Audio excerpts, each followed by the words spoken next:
Guys, welcome back to my YouTube channel BMS Gyan. आज हमको study करना है अभ्रक के बारे में। तो हम पहले देख लेते हैं महारस, उपरस और साधारण रस का क्लासिफिकेशन और उसकी थोड़ी हिस्ट्री। तो चलिए स्टार्ट करते हैं। Good afternoon to all. आज मैं अभ्रक के बारे में बोलूँगा। जो अभ्रक है वो महारस वर्ग में आता है।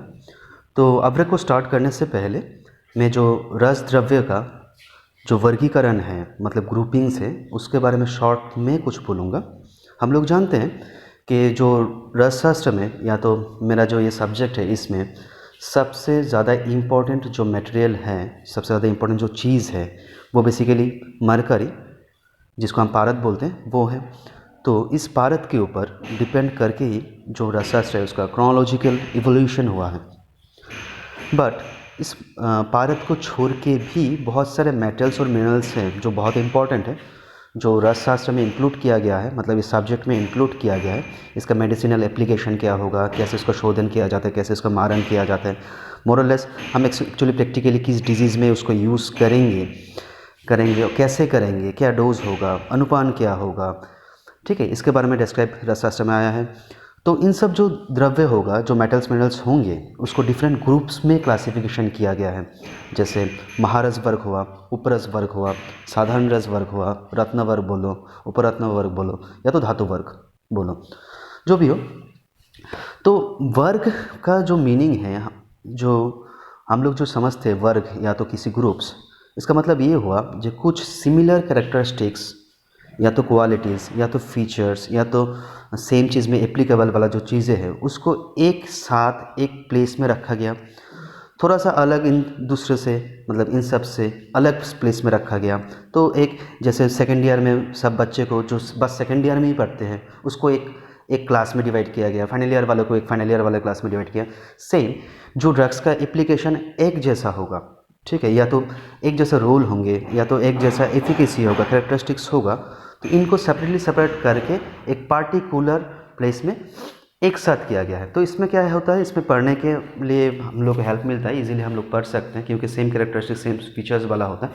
तो इन जनरली कोई भी ड्रग्स हो या तो मेटल्स मिनरल्स हो, इस ऐसे क्लासिफिकेशन किया गया है। लेकिन रसशास्त्र में जो क्लासिफिकेशन किया गया है, उसमें थोड़ा बहुत कंट्रोवर्सी है। क्यों? जैसे ये बोला गया है कि एज रसशास्त्र में सबसे इम्पोर्टेंट चीज़ है मरकरी। हम लोग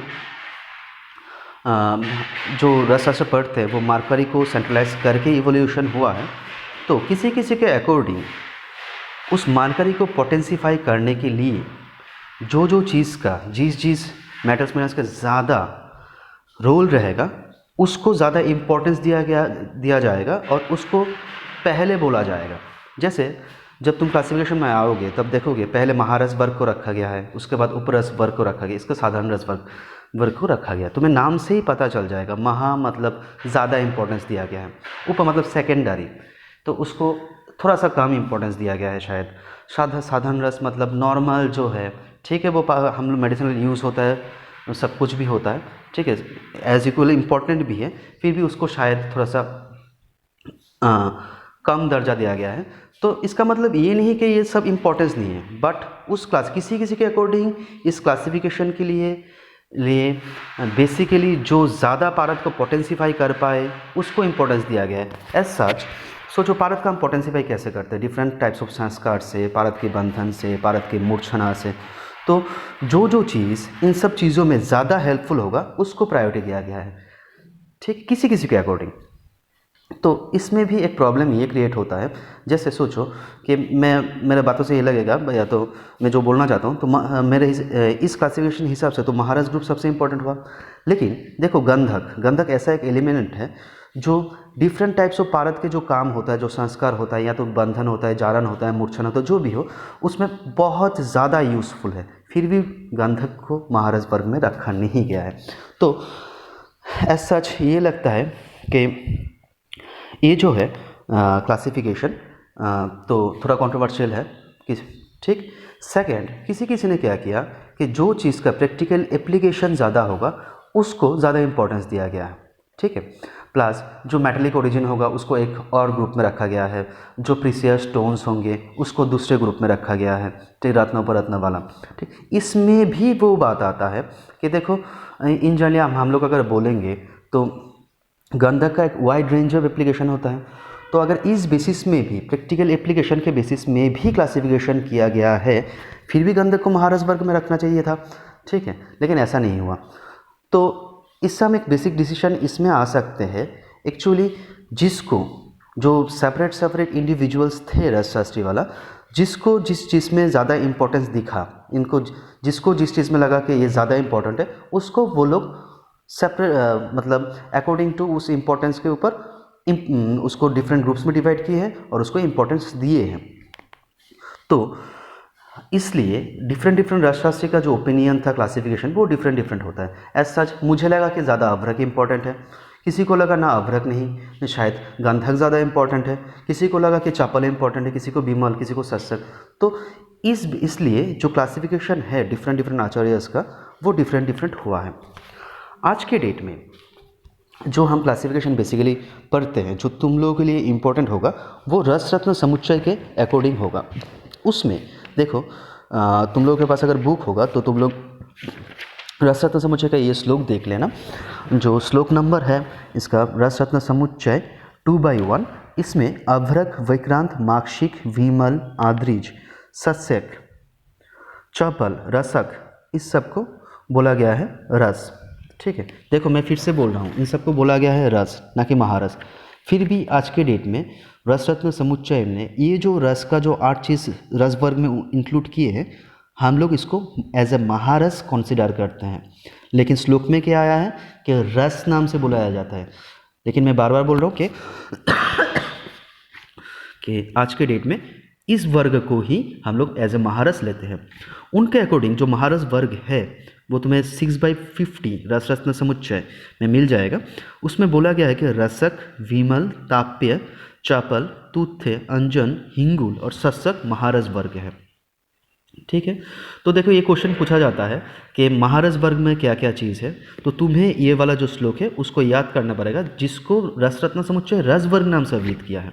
ठीक है, जबकि पीजी में थोड़ा सा डिफरेंट टाइप्स ऑफ क्वेश्चंस आते हैं।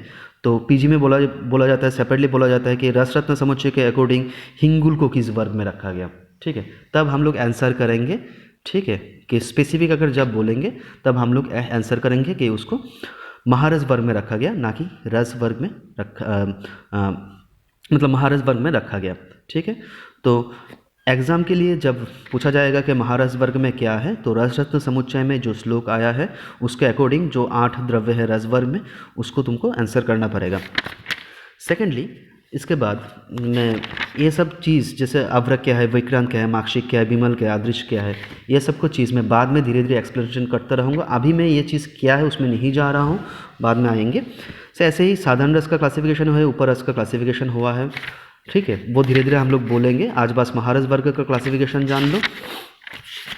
लेकिन इसमें एक स्ट्रेंज चीज़ ये है, जो आयुर्वेद प्रकाश है, जो माधव उपाध्याय ने लिखे हैं, उनके अकॉर्डिंग एकमात्र पारद ऐसा चीज़ है जो महारस वर्ग में आता है और बाकी सब चीज़ें उपरस वर्ग में आता है।